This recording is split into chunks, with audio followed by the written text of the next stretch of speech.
El siguiente programa es familiar. Puede contener escenas de violencia moderada. No contiene escenas de sexo. Para mayor comprensión de los menores de edad, debe ser visto en compañía de un adulto responsable. El siguiente programa es familiar. Puede contener escenas de violencia moderada. No contiene escenas de sexo. Para mayor comprensión de los menores de edad, debe ser visto en compañía de un adulto responsable. Amable teleaudiencia de Pasto Televisión, bienvenidos a este programa Reflexiones, programa que nos lleva a entender el propósito de Dios para cada una de nuestras vidas a través de su palabra. Pero también traemos una reflexión al corazón que nos invita a pensar un momento y a introspectar en nuestro corazón qué hay allí y qué nos puede ayudar en las situaciones difíciles. En esta oportunidad, nuestro pastor invitado, el pastor Jonathan Gutiérrez, nos comparte un tema, el cual ha preparado y lo titula Sin Angustias. Quédese con nosotros.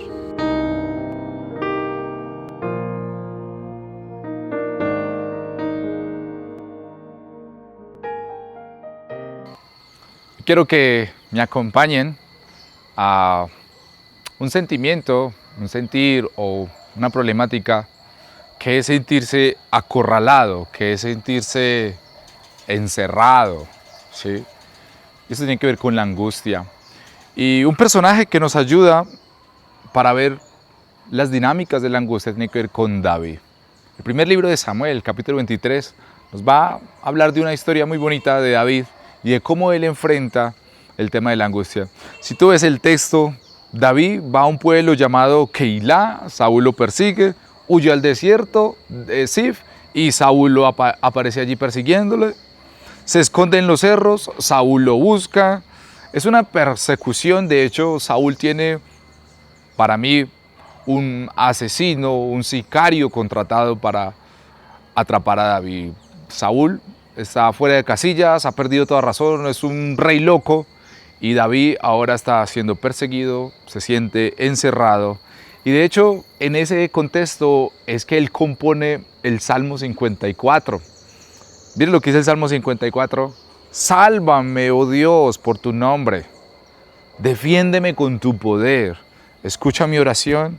Presta oído a las palabras de mi boca. David está angustiado y creo que esto nos va a llevar a pensar tres cosas acerca de la angustia. Uno, ¿qué es la angustia? Dos, ¿cómo la tratamos? Y tres, ¿cómo podemos ser libres de ella? Miremos lo primero. ¿Qué es la angustia? Si tú ves en la palabra, en la Biblia, angustia, que se repite varias veces, significa un lugar estrecho, un lugar apretado. De hecho, los alemanes en su idioma lo traducen como angosto. Y sí, ¿qué es lo que siente una persona cuando está angustiada? Siente eso, estar atrapado, inmóvil, sin saber qué hacer, encerrado. Y hay quienes difieren si la angustia tiene que ver con la ansiedad o el estrés o la depresión. Hay un psicólogo famoso, Peter Lerch, un alemán.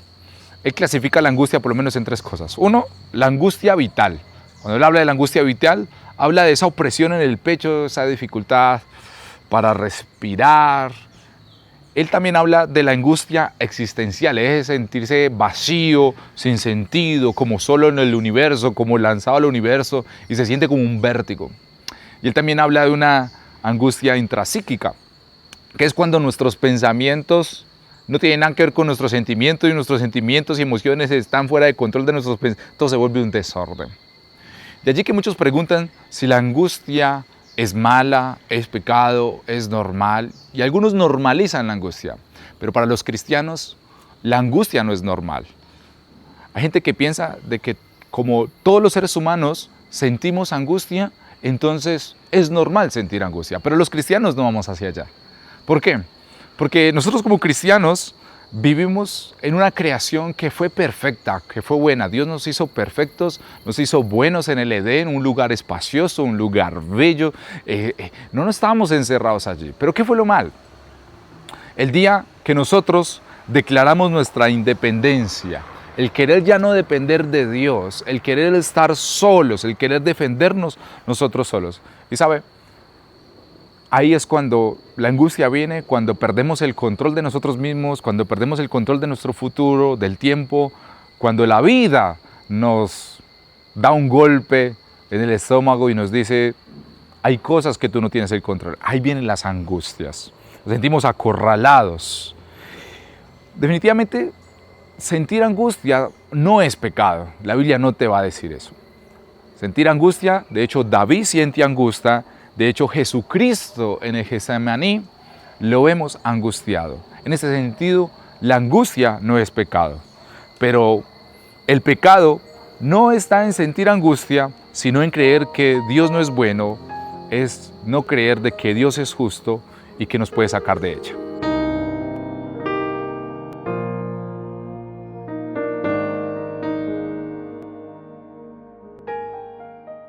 Si Dios quiere.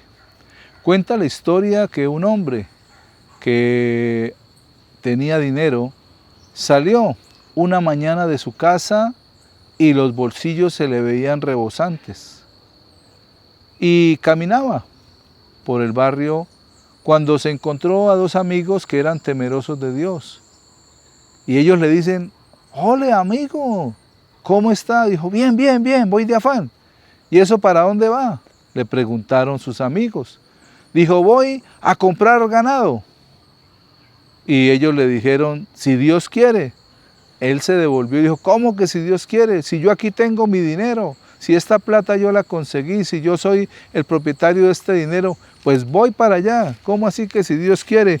Voy a ir a comprar el ganado que yo quiera y hacer lo que yo quiera. Los muchachos se miraron y le dijeron, bueno, y siguieron su camino. De casualidad, habían unos ladrones cerca y escucharon lo que estaba diciendo. Cuando se dispuso a continuar su camino hacia una vereda para ir a comprar el ganado, en medio de su camino se le aparecieron los hombres. Lo atracaron, le golpearon, lo lastimaron y le robaron todo su dinero. El hombre, como pudo, se levantó del piso, medio se arregló, sangraba su boca, su nariz, y se limpió y empezó a caminar de vuelta a casa. Cuando le faltaban pocas cuadras, volvió a encontrarse con sus amigos y le dijeron, ¿qué te pasó? Dijo, me atracaron, me robaron. ¿Y ahora qué va a hacer? Dijo, si Dios quiere, voy para la casa.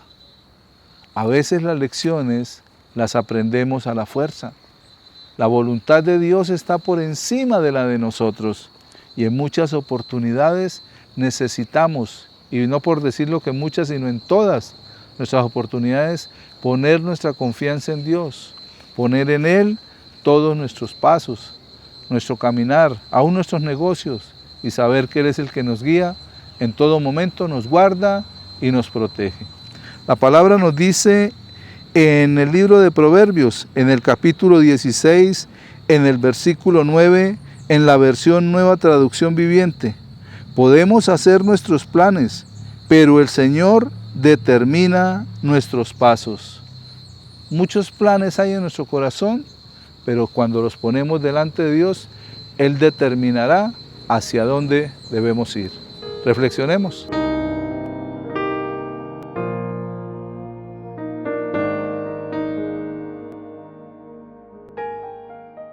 ¿Cómo tratamos la angustia entonces? Si miramos el pasaje, al parecer como que Dios le da 3 regalos a David en medio de esta angustia. Lo primero que vemos es de que Dios le envió un mediador para restaurar su vida de oración, ¿sí? Si tú miras allí el capítulo, vemos en el versículo 2, versículo 4, versículo 10, versículo 12, cómo David ora constantemente, ora muchas veces, restaura su vida de oración.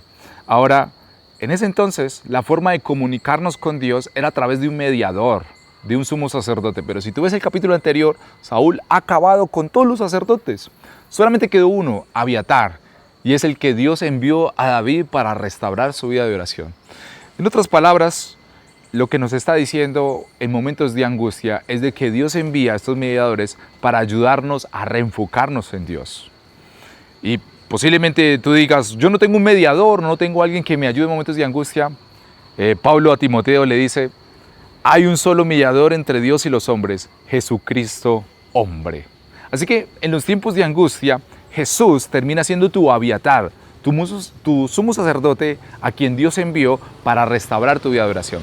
¿Y la oración qué hace al respecto? Hace por lo menos 3 cosas. ¿Cuáles cosas? Lo primero, orar te hace humilde. Es aceptar de que no somos independientes, de que dependemos de Dios. Lo segundo que hace la oración es que te vuelve más sabio. Es decir, de que en la oración tú buscas la dirección de Él, no buscas la suerte, buscas que Dios te dirija. Y lo tercero que hace la oración es protegerte de falsas esperanzas. Es interesante que en la historia, si tú la ves con detalle, en Keila fue un pueblo que David ayudó, que David liberó en el tiempo atrás, y David pretende refugiarse en este pueblo. ¿Y qué es lo que le dice Dios? No vayas a Keila porque ellos te van a entregar, ellos te van a traicionar. Y vemos cómo Dios trata con nuestros refugios falsos para que Él, Dios, sea nuestra máxima y nuestra suficiente y nuestra solo lugar seguro. Es lo que hace Dios a través de la oración. Lo segundo es de que Dios le envió un consolador. Mira el verso 16, dice, Jonatán, hijo de Saúl, fue a ver a David en Orés y lo animó a seguir confiando en Dios. ¿Qué es lo que le hace Jonatán, su mejor amigo a David?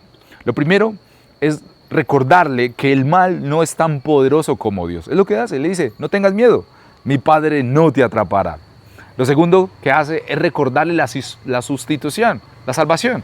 Mira lo que dice Jonatán, dice, tú serás rey y yo el segundo. Y aquí vemos cómo Jonatán renunció a ser el rey, porque él es el hijo de Saúl, renunció a ser el rey para que David fuera rey. Y le recuerda eso. Y lo tercero que le recuerda es el pacto de amor que tienen, un pacto eterno de amor. Es decir, nada de lo que pase hará que tú y yo dejemos de ser amigos. Y ese mismo consolador es el que Dios nos envía a través del Espíritu Santo. Y precisamente lo que hace el Espíritu Santo es recordarnos estas 3 cosas. Cuando estamos en momentos de angustia, el Espíritu Santo nos recuerda de que el mal no nos va a superar. Y lo segundo que nos recuerda es de que Jesucristo fue angustiado, fue abatido para darnos salvación a nosotros. Y lo tercero que nos recuerda es de que Él nos ama y hizo un pacto con nosotros, que a pesar de lo que estemos viviendo, Él nunca va a renunciar su amor para con nosotros.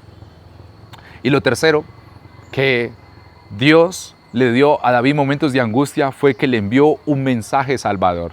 Si tú miras el detalle, el ataque venía contra David y ya estaban acorralados, ya los iban a tomar, ya estaban encerrados. Cuando llega un mensajero, dice el verso, el mensajero le dice a Saúl, los filisteos están atacando, vuelve. Los filisteos están atacando, los enemigos de Saúl terminan atacando a Saúl y tienen que dejar toda la persecución e ir a atender a su pueblo. ¿Por qué este mensaje es lo que libera a David? En realidad este mensaje es el ataque que venía contra ti fue desviado por los enemigos de tu enemigo. En realidad este es el mensaje del Evangelio. El gran ataque que venía en contra de nosotros, alguien salió al medio y lo recibió. Estamos hablando de Jesucristo. Jesucristo se hizo enemigo para recibir todos los ataques que nosotros merecíamos por estar lejos de Dios. Jesús toma ese lugar. Ese es el mensaje. Cuando estamos en momentos de angustia, necesitamos recordar de que la peor parte, de que lo peor que puede pasar, ya Jesucristo lo sufrió. Él fue nuestro Salvador y en momentos de angustia debemos enfocarnos en la obra de Jesucristo.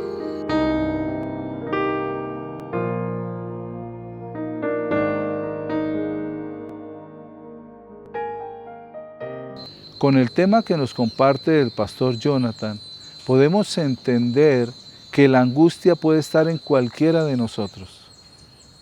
Pero aún el Señor Jesús dijo que no nos angustiáramos por nada, por lo que habemos de comer o de vestir, o por lo que habemos de tener, sino que confiáramos en Dios. Y ese es el punto específico de lo que el pastor Jonathan hablaba. Nuestra confianza puesta en Dios quitará toda angustia del corazón.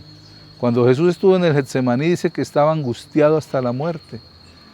Y él oró a su padre y le dijo, pasa de mí esta copa, pero no se haga mi voluntad sino la tuya. Cuando ponemos nuestra confianza y dejamos que Dios haga su voluntad, la angustia desaparece y podemos hacer todo con un corazón agradecido. Vamos a un pequeño corte de comerciales y ya regresamos con reflexiones.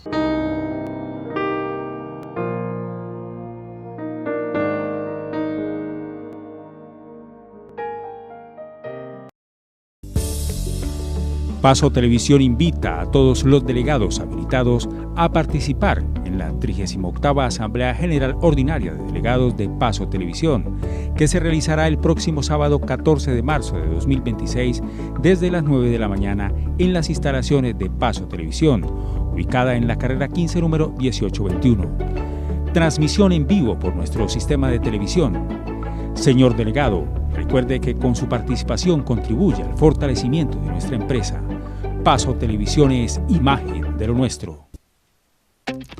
Súmate a la promo Libertad de Paso Televisión, porque sabemos que tu ritmo no se detiene. Tenemos el plan perfecto para ti. Plan Manuela, 30 megas de internet más televisión por solo 50,000 pesos. Plan Antonia, vuela con 170 megas de puro internet por solo 50,000 pesos. Plan Galán, para los que quieren todo, 300 megas de máxima potencia por solo 99,000 pesos. Y atención, todos nuestros planes incluyen 2 meses gratis de Disney Plus Premium, películas, series, clásicos de Disney, Pixar, Marvel, Star Wars y todos los canales de ESPN, torneos y más de 500 eventos exclusivos por mes. Afíliate a pasotv.net, porque la verdadera libertad es tener un internet que te siga al ritmo.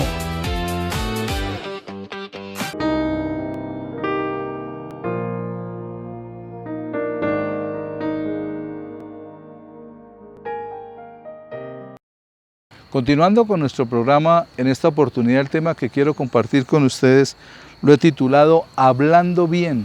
Quédese con nosotros.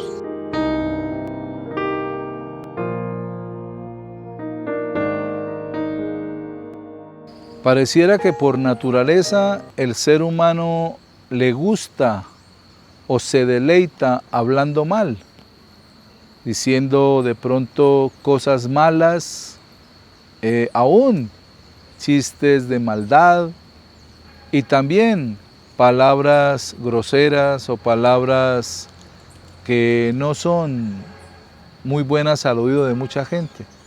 Y muchos se jactan de esa manera de hablar y aún en medio de las mujeres, en medio de los hombres, en medio de los jóvenes, de los niños y aún en medio de empresarios y en medio de personas pudientes, aún se tratan mal. ¿Por qué lo digo? Porque he escuchado a muchos llamarse por palabras deshonestas, palabras soeces, groseras, y es normal, se ha vuelto algo normal. Cuando la palabra nos habla que no volvamos normal lo anormal, que las palabras que nosotros declaremos, que las palabras que hablemos sean palabras que edifiquen, palabras que construyan, palabras que formen, palabras que den agrado al oído de la otra persona. El apóstol Pablo nos dice en su primera epístola a los Corintios, en el capítulo 15, en el versículo 33, no erréis, las malas conversaciones corrompen las buenas costumbres. Cuando la palabra nos habla de malas conversaciones, no solamente está hablando de decir cosas malas o de hacer cosas malas, sino también de palabras malas que decimos a los demás. Y cuando el apóstol Pablo dice que esas palabras malas y esas palabras muchas veces deshonestas o dañan las buenas costumbres, ¿por qué? Porque nos acostumbramos luego a que nos traten mal y a tratar mal a las demás personas. Entonces esas malas conversaciones, esas malas palabras que no nos permiten hablar bien, hacen que entonces mis palabras ofendan, mis palabras lastimen, mis palabras hieran. Y Dios quiere antes que nuestras palabras sean palabras que edifiquen y que sanen los corazones de las personas. Luego en la epístola a los Efesios, el mismo apóstol Pablo, en el capítulo 4, en los versículos 29 y 31, dice la palabra: ninguna palabra corrompida salga de vuestra boca, sino la que sea buena para la necesaria edificación, a fin de dar gracia a los oyentes. Y el versículo 31 nos dice: quítense de vosotros toda amargura, enojo, ira, gritería y maledicencia y toda malicia. Mire cómo nos va llevando la palabra de Dios a que transformemos nuestro lenguaje, a que cambiemos nuestra forma de hablar, que no utilicemos palabras soeces, palabras groseras, palabras que corrompan. Y lo está diciendo, dice que ninguna palabra corrompida. Una palabra corrompida es una palabra que no es buena utilizarla, porque va a dañar cuando la escuchen. Dice que ninguna palabra corrompida salga de nuestra boca, sino la que sea buena para la necesaria edificación. Cuando nosotros declaramos buena palabra, que es la palabra de Dios, debemos declarar. El apóstol Pablo está diciendo: entre ustedes hablen con salmos, con himnos, con cánticos espirituales. No es que nos pasemos adorando a toda hora, sino hablando palabras que edifican, palabras que transforman, palabras que consuelan. Y es lo que el apóstol nos está diciendo, a fin de dar gracia a los que oyen. Qué bueno cuando alguien escucha hablar de las cosas buenas, de lo que bueno que nos pasó, y se alegran con las personas. Y luego dice en el 31 que se quite de nosotros toda amargura, enojo, ira, gritería y maledicencia. Entonces, mire hacia dónde nos llevan los sentimientos y las emociones que tenemos. Tenemos emociones en nuestro corazón, en nuestra alma. Dice que en el alma está el corazón, la mente, las decisiones y los deseos. Entonces, cuando el apóstol Pablo dice: quítese de vosotros toda amargura y enojo, es porque esa amargura y enojo está dentro de nosotros. Y cuando alguien nos dice algo, esa amargura y ese enojo va a aflorar, va a salir. Y entonces nos da ira, gritamos. Y luego dice el apóstol Pablo: y terminamos maldiciendo. Y también toda malicia, toda maldad de nuestro corazón, debemos erradicarla para empezar a hablar lo bueno. ¿Por qué debemos erradicar de nuestro corazón eso? Porque eso nos contamina a cada uno de nosotros.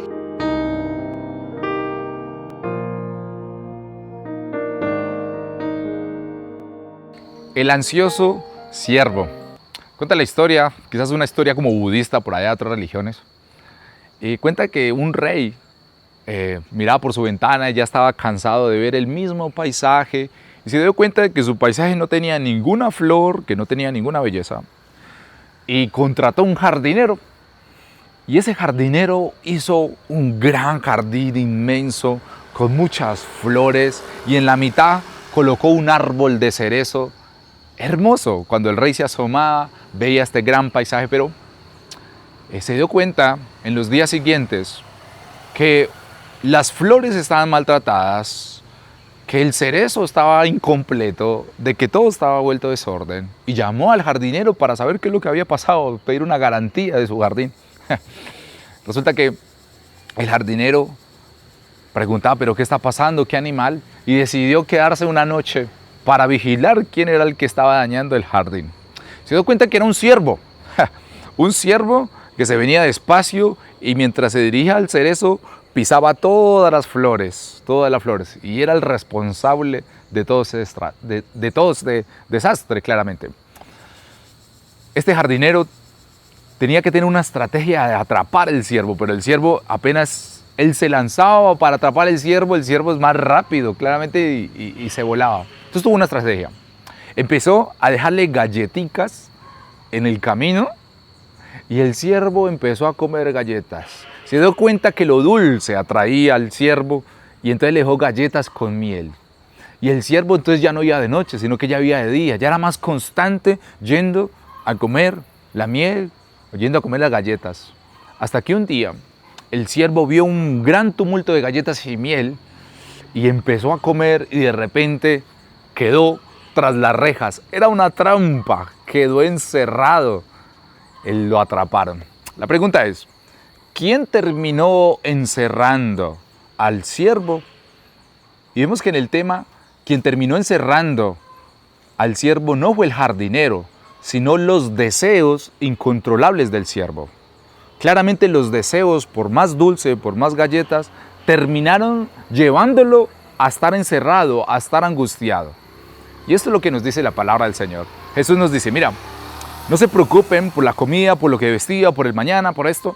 Más bien, preocúpense por el reino, de buscar el reino de Dios, su justicia. San Agustín, uno de los grandes teólogos del cristianismo, dice, el pecado es el desorden de nuestros amores. Cuando estamos en angustia, estamos buscando deseos, satisfacer nuestros deseos, y cuando nuestros deseos no están satisfechos con aquello que nuestras expectativas queremos cumplir, no están satisfechas, entonces nos angustiamos, las cosas no están funcionando como queremos. Creo que una buena lección acá es como Jesús nos reorienta, dice, tienes que ordenar tus deseos, colocar todas tus esperanzas en Jesús, que es la única forma donde todos nuestros deseos serán cumplidos y satisfechos. Lo demás seguramente puede esperar. Reflexionemos.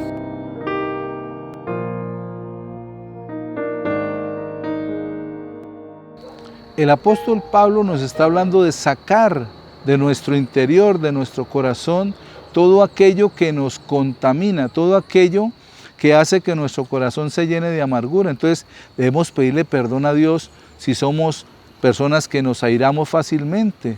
Debemos pedirle perdón a Dios si somos personas que vivimos amargados.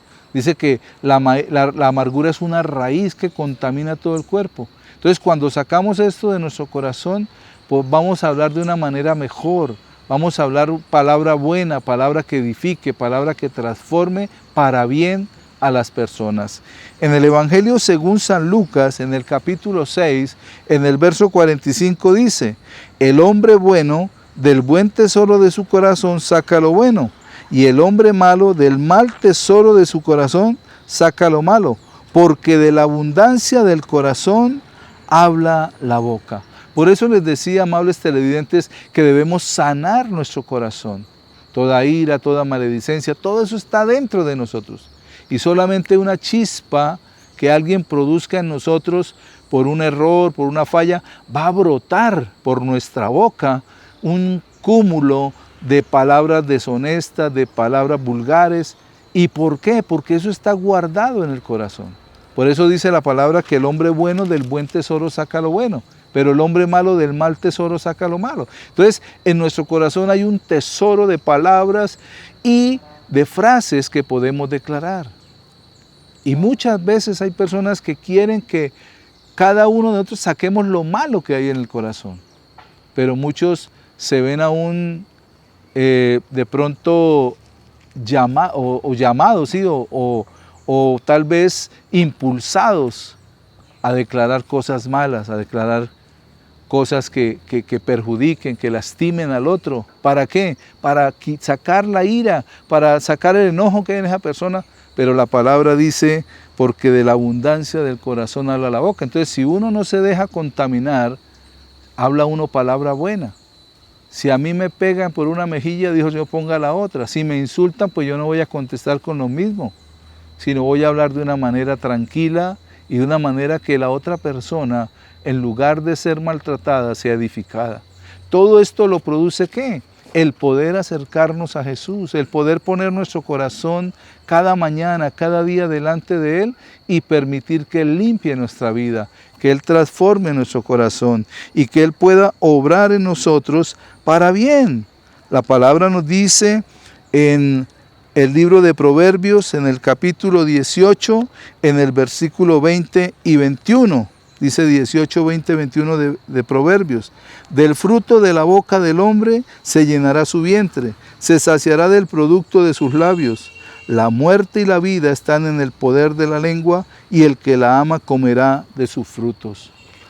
Todo lo que nosotros hablemos, recordemos, somos imagen y semejanza de Dios, y Dios todo lo creó con la palabra, así que nos dio ese poder en la palabra para edificar o para derribar.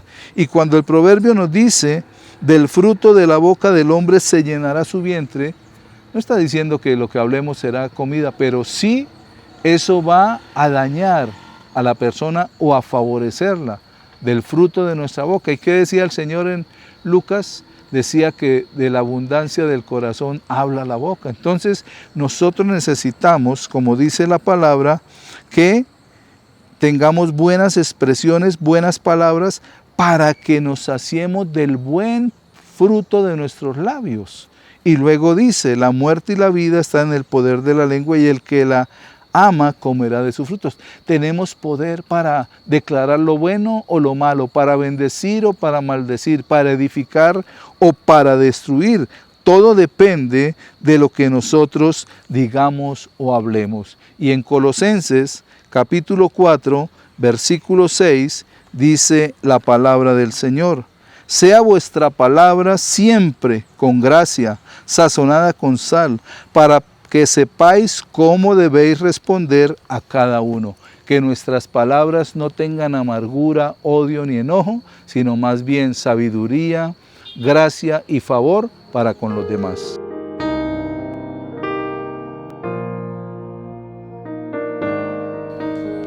Cuando hablamos, estamos manifestando lo que hay en nuestro corazón.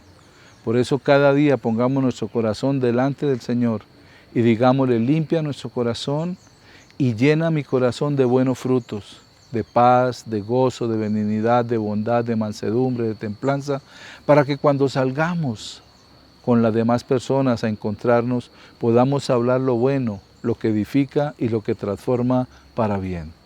Amables televidentes, gracias por permitirnos entrar a sus hogares durante esta media hora de reflexiones. Que Dios los bendiga.